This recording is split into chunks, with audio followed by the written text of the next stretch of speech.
And welcome you back here to Morning Talk on the Talk of Mid-Utah, KSVC 980 AM and 100.5 FM. Robert Lovell with you alongside Caden McBride. It's now time for our Valley Viewpoint interview.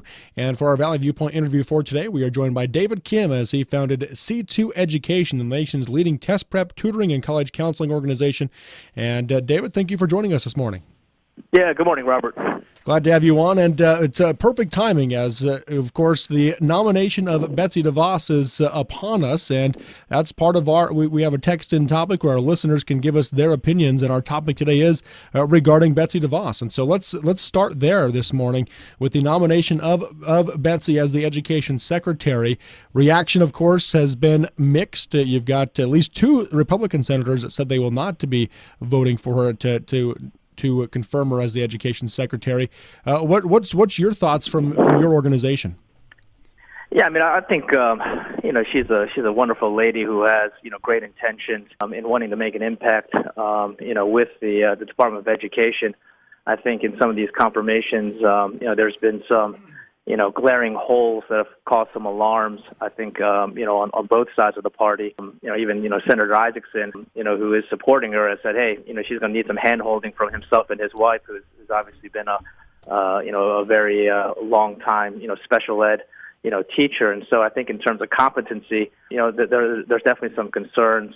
But I think in terms of intent and kind of philosophy, there's a lot of support. Obviously, one of the biggest things that she is a supporter of is school choice and school vouchers, which have some mixed feelings with both parents and educators right now. And so with that, of course, where do you feel like if she does ultimately get confirmed in as the Education Secretary, what do you think the future of public schools and charter schools will end up being? Well, I think there's going to be a big boon for kind of the private charter school sector. Her big push is to make schools more competitive, give parents kind of the option of choosing kind of their local public school as well as an alternative. I think some of the issues are kind of in the details of how that'll be rolled out and how that'll be implemented. One of the big concerns that you do hear, especially from parents who have special needs, is that some of the private schools or alternative schools that are out there don't necessarily have the resources and the facilities to help a student with either a disability or who has a special need. And so, that is a bit of a concern because there are limited dollars out there, and spreading those dollars out more thinly, can make potentially schools weaker at the end of the day as opposed to stronger. The idea of choice, I think, sounds great on paper, but you really need to look at the details very carefully before implementing those things. Yeah, the question is just thinning that money out, those dollars where it goes. Now, one of our listeners texted in with this saying if she gets nominated, if she gets confirmed, saying adios Common Core. Would that be the case with Common Core if Betsy DeVos gets confirmed as the Education Secretary? So the reality is that the Department of Education has very little sway in being able to affect the rollback of Common Core. That will have to be done a state-by-state initiative, but she does have a great bully pulpit through which to, really critique and provide suggestions on how we improve this idea. Again, the Common Core was something that she originally was a supporter of, and as well as many people on both sides of the aisle, because in theory, again, this is all in theory, the idea that we have standards is something that I think we can all agree upon. The way it was rolled out, again, and implemented and written is where a lot of people have, criticisms and complaints about, including myself. Once again, David Kim with us, the founder of C2 Education. We're talking about education and specifically right now focusing on Betsy DeVos and her nomination as the Education Secretary. Let's go to the possibility of the abolishment of the federal agency that is the Department of Education. One of our listeners commented on that as well with that possibility. Do you think that it truly is an actual possibility that is out there? Well, I mean, the biggest thing that the Department of Education really has their hands in is the lending, the federal-backed lending for college degrees for the students out there. The unfortunate reality is that the average amount of debt a student is coming out of a college with as they're graduating is almost $50,000 per student. And so how do we create an environment where people entering the workforce aren't overburdened by this crippling debt into the foreseeable future is something that the new Secretary of Education really needs to think about and keep keep fixing as we move on into the future. So whether the Department of Education continues to handle that money or that's given to another kind of part of the the government remains to be unseen. So at the end of the day, I mean, the Department of Education does not, they're not involved in a lot of areas outside of kind of the college lending and then some of the money that's available for underprivileged schools as well as kind of students with disabilities are kind of the three main buckets that she can really control. Very good. Once again, David Kim with us this morning. You mentioned that you founded C2 Education, the nation's leading test prep, tutoring, and college counseling organization.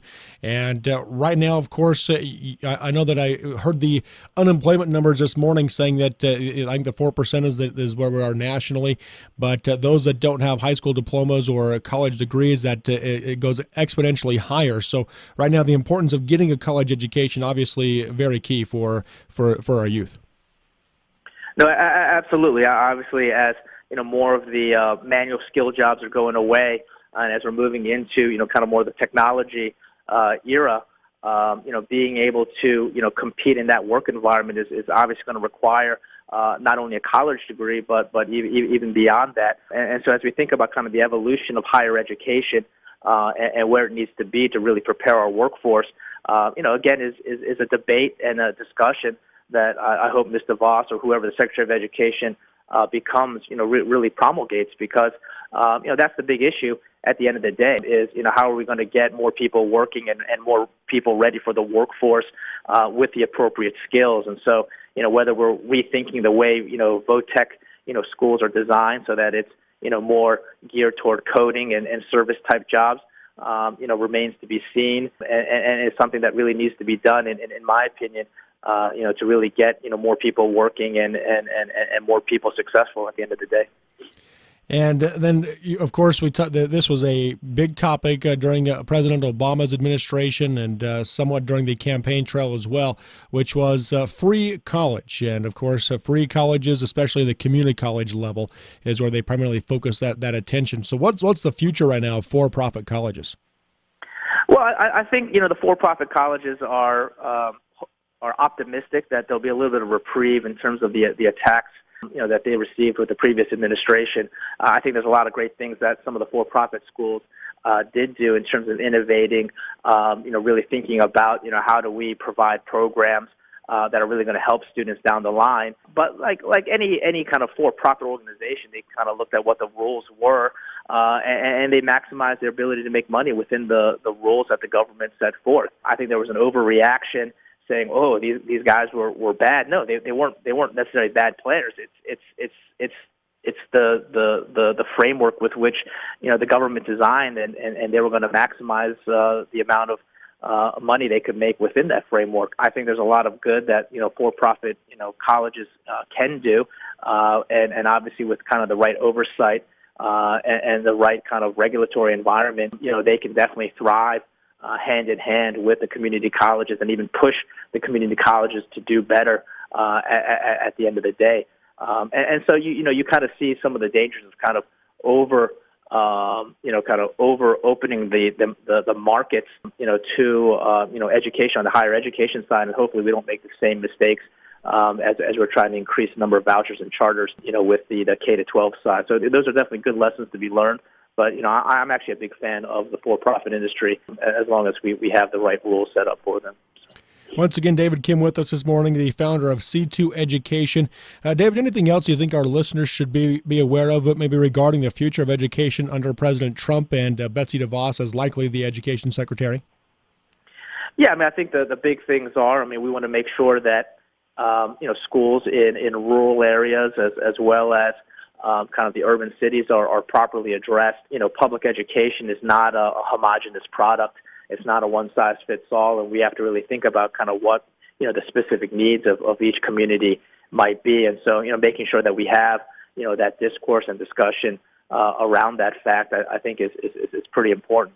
I think the only other, issue. Obviously, there's this whole kind of brouhaha about immigration, and foreign students coming into the United States. They contribute almost $20 billion to the U.S. economy in terms of how much they spend and the dollars they bring forward. And so I think we also need to be pretty careful in terms of how we handle that particular topic, which has become a pretty big point of discussion the last couple of days. All right. Well, David, thank you again for joining us. A lot of great information, and we'll look forward to ultimately see what happens with Betsy DeVos as the Education Secretary. Appreciate it. Have a good day, guys. Thank you very much.